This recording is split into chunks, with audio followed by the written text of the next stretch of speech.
आप देख रहे हैं के मास न्यूज। दिन भर की बड़ी खबरों में आपका स्वागत है। मैं हूं ज्ञानेंद्र कुमार मौर्य। हमारे लेटेस्ट न्यूज को देखने के लिए डाउनलोड करें के मास न्यूज ऐप या टाइप करें www.kmasnews.com। ये दिखाते हैं आपको दिन भर की बड़ी खबर।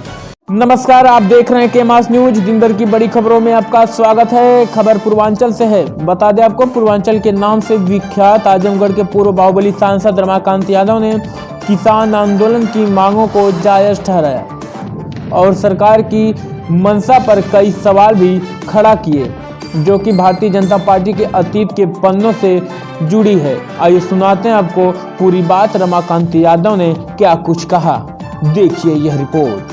लोगों के द्वारा बाहुबली की संज्ञा पाने वाले रमाकांत यादव जी हम लोगों के समक्ष मौजूद हैं, जो इस समय संकट मोचन की भूमिका निभा रहे हैं। इस समाजवादी पार्टी को एक नई दिशा, नया आयाम देने में लगे हैं पूर्वांचल में। सर, हम आपसे ये जानना चाहेंगे कि जो कल का दिन था, जो गणतंत्र से गणतंत्र बन गया, उस पर क्या कहते हैं सर? जो राजधानी दिल्ली में सब कुछ हुआ इसके दरमियान। देखिए, जो कल का दिन था, कल 26 जनवरी गणतंत्र दिवस था और कल ही के दिन जो है हमारे देश में भारत का संविधान लागू हुआ था, जिसको बाबा साहब भीमराव अंबेडकर ने बनाया था और तमाम लोगों ने मिलकर बनाया था। भारत के लोगों ने, हम सभी लोग पूरे भारतवर्ष के बहुत ही खुशी के साथ, उत्साह के साथ एक पवित्र पर्व मानकर, राष्ट्रीय पर्व मानकर इसको मनाते हैं। लेकिन जो कल की स्थिति थी, जो आप पूछ रहे हैं दिल्ली के बारे में, संविधान में जो व्यवस्था दी गई हमारे किसानों के लिए, क्योंकि हमारा देश तो कृषि प्रधान देश कहा जाता है,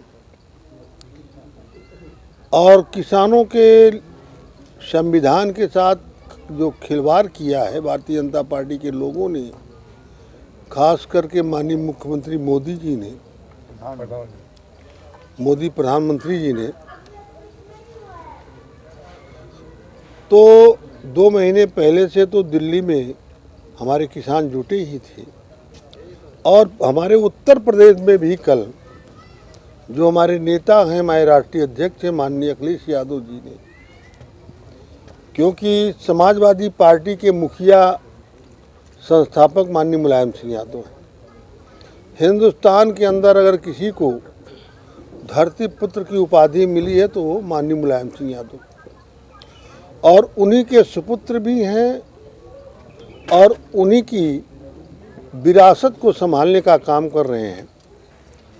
तो राष्ट्रीय अध्यक्ष अखिलेश यादव जी ने निर्देश दिया कि पूरे प्रदेश में समाजवादी पार्टी के कार्यकर्ता तहसील स्तर पर, जनपद स्तर पर ट्रैक्टर रैली लेकर जाएंगे और किसानों के साथ जाएंगे।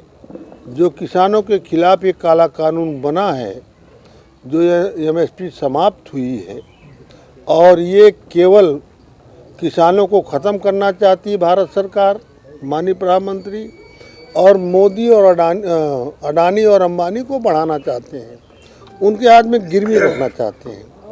क्योंकि देखिए, दिल्ली में जो कुछ हुआ, इतिहास के पन्ने जो बताते हैं, गोलवरकर जी RSS के संस्थापक माने जाते हैं। उन्होंने लिखा है कि जब तक भारत देश 2-3 पूंजीपतियों के हाथ में नहीं होगा और यहाँ अशिक्षा नहीं होगी, गरीबी ज़्यादा नहीं होगी, मजदूरों की संख्या ज़्यादा नहीं बढ़ेगी, जब तक ज़्यादा लोग गरीब नहीं होंगे, ज़्यादा लोग अशिक्षित नहीं होंगे, ज़्यादा लोग मजदूर नहीं होंगे, तो यहाँ पर राज नहीं कर पाओगे। और जब देश 3 पूंजीपतियों के हाथ में हो जाएगा, यहाँ बेरोजगारी होगी, अशिक्षा होगी, मजदूर बढ़ जाएंगे, गरीबी बढ़ जाएगी, तो आप कई सौ साल वर्ष तक जो है राज कर सकते हैं। सर, 2022 को लेकर अभी से जो तैयारियां प्रारंभ हुई हैं, जैसा कि उसका एक उदाहरण मल्हनी उपचुनाव में देखने को मिला, जहां पे आप खूब बरसे थे, आपके स्वर से जो है काफ़ी लोगों ने प्रसन्नता जाहिर की थी, और आपके आगमन से ही सब कुछ हो सका था, जो है वहाँ पे दस्तूर बदले थे वोटिंग के। सर 22 के लिए आजमगढ़ समेत जौनपुर और जितने भी आसपास के हिस्से हैं, जो ज़िले हैं, उसमें आपको एक विशेष जिम्मेदारी के तौर पे देखा जा रहा है कि रमाकांत जी अगर पार्टी में आए हैं, वापसी किए हैं, तो इनका असर है। सर क्या कहते हैं 22 के लिए? सर देखिए, 22 के लिए आप समाज में घूम रहे हैं, आम जनता आज अखिलेश जी को याद कर रही है, अखिलेश जी के विकास कार्यों को देख रही है।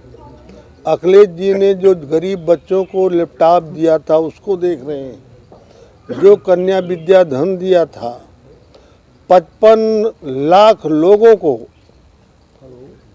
समाजवादी पेंशन देने का काम किया था। आपकी आगरा एक्सप्रेस, पूर्वांचल एक्सप्रेस, तमाम अच्छे मेट्रो, तमाम अच्छे काम किए थे। इसलिए आज जनता ये कहना शुरू कर दी, गरीब जनता, कि माननीय अखिलेश यादव से अच्छा कोई मुख्यमंत्री अब तक नहीं हुआ है। हम लोग भूल किए हैं 2022 में अखिलेश जी को पुनः मुख्यमंत्री बनाने का काम कर रही है, आम जनता कह रही है। प्रदेश में विपक्ष कह रहा है कि आज ब्यूरोक्रेसी डेमोक्रेसी पे हावी हो चली है। सर आप इसे मानते हैं? देखिए, इस समय तो मानेंगे, लेकिन समाजवादी सरकार में ये बात नहीं थी। समाजवादी पार्टी में सरकार जो कहती थी, मुख्यमंत्री जो कहते थे, अधिकारी दौड़ते थे। आज उनके मंत्री, उनके मुख्यमंत्री कुछ कहें, लेकिन अधिकारी जरा भी तवज्जो नहीं दे रहा, जिसकी वजह से आज सब लोग परेशान हैं। राय मची हुई है। सर एक अंतिम प्रश्न रहेगा सर, कि कल आपने एक सफल कार्यक्रम किया था आजमगढ़ जनपद में। ऐसा कार्यक्रम पूरे पूर्वांचल में कहीं किसी भी हिस्से में देखने को नहीं मिला था। हम लोगों ने देखिए, हमने नहीं किया था, हमने लोगों से कह दिया था कि हमारे नेता का ये आदेश है कि हर तहसील, हर जनपद को, तहसील स्तर, जनपद स्तर पर किसान आंदोलन ट्रैक्टर लेके होना है, और ये सही है। हमने अंबारी से अपना जुलूस शुरू किया था, लगभग 1,500, 2,000, 2,500 ट्रैक्टर आ चुके थे, और प्रशासन ने लगभग 2,000-2,500 ट्रैक्टर रास्ते में रोक दिया। हर थानों पर बैरियर लगाकर, हर पुलिस चौकियों पर बैरियर लगाकर, बीच में बैरियर लगाकर रोका लोगों ने। तब भी लगभग 30-35 हज़ार की संख्या में किसान वहां आया, और प्रशासन आगे नहीं बढ़ने दे रहा था। लेकिन जनता का इतना प्रभाव था, इतनी बड़ी संख्या थी, इतना बड़ा जनबल था कि प्रशासन घुटना टेका और हम लोग आगे बढ़े, और आगे बढ़ के अपनी जनता को संबोधित किए। भारत सरकार के जो कारनामे किसान के खिलाफ हैं, उसको भी बताने का हम लोगों ने काम किया है। आपने एक बात दिल्ली के बारे में भी पूछा है, मैंने शायद चर्चा भी किया, उसमें आप रिकॉर्ड नहीं कर रहे थे। मैं रात में यूट्यूब देख रहा था, सोशल मीडिया को देख रहा था, फेसबुक देख रहा था, तो जो लाल किले पर झंडा फहराया गया है, वो माननीय प्रधानमंत्री जी के साथ बगल में बैठकर फोटो भी उसका आ रहा था पहले का, शायद आप लोग भी देखे होंगे। अराजकता तो बताया जा रहा है जी। और फिर वहीं पर ये कहा जा रहा है, गोदी मीडिया के लोग कह रहे हैं, पुलिस कमिश्नर से किसानों से बात हुई, उसके बावजूद किसान ने गलती किया। किसान ने कोई गलती नहीं किया, किसान तो जो कहा वो किया। दूसरे लोग आए, क्योंकि झंडा फहराने वाला व्यक्ति भारतीय जनता पार्टी का साबित हो चुका है। तो इससे साबित हो गया कि ये भारतीय जनता पार्टी की एक बहुत बड़ी चाल थी किसानों को बदनाम करने के लिए। लेकिन एक तरफ ये लोग कह रहे हैं कि समझौता करने के बाद भी किसान ने ऐसा किया है, लेकिन इतिहास के पन्ने इस देश के बताते हैं, जब 1991 में माननीय कल्याण सिंह मुख्यमंत्री थे, उस समय यही भारतीय जनता पार्टी के लोग सुप्रीम कोर्ट में जाकर बयानफी देते हैं कि मस्जिद को कोई नुकसान नहीं होगा, बाबरी मस्जिद को कोई छू नहीं सकता है। लेकिन 6 दिसंबर को बाबरी मस्जिद ध्वस्त होती है।